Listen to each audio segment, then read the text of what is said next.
I'm holding malunggay leaves taken from the malunggay tree. This is a very healthy vegetable. Ayan. So, we are to cook this for the lunch. So, ganito po yung pag-prepare. Ayan. Aalisin natin yung dahon isa-isa from the stalk. Ayan.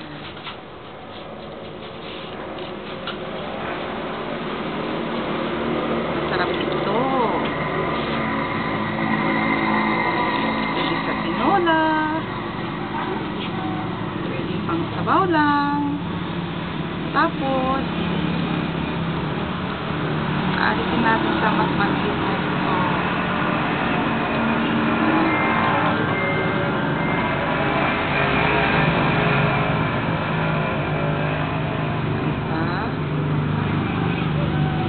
Para pag kinain natin, hindi ito babara sa sarap ng pagkain. Dire-diretso lang yung pagkain natin. Ayan. Para mo naman ako. See how it is being prepared. Ganyan lang ito. Napaka-simple. Pero napaka-sustansya. Bili lang pa yung maghihilig ko sa mga kapitbahay. Lalo na sa probinsya. Marami po silang ganito, malunggay leaves. At saka, sinanggagamot din ito sa mga iba't ibang sakit.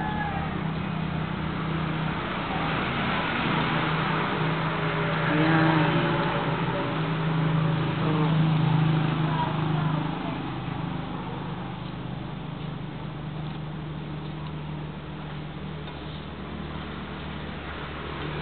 Bubuhanin na ba ako?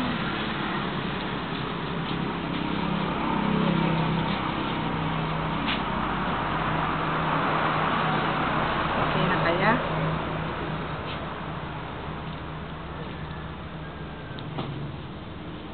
Katulad ng sinabi ko kanina, ito po ang malunggay leaf. Ang malunggay tree, nakakain ang kanyang dahon at meron din po siyang bunga.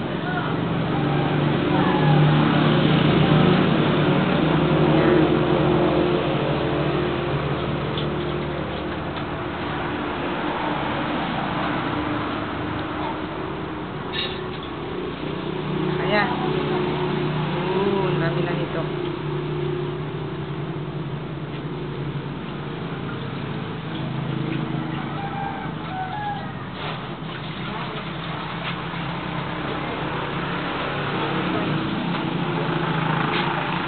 Okay, I think pwede na to.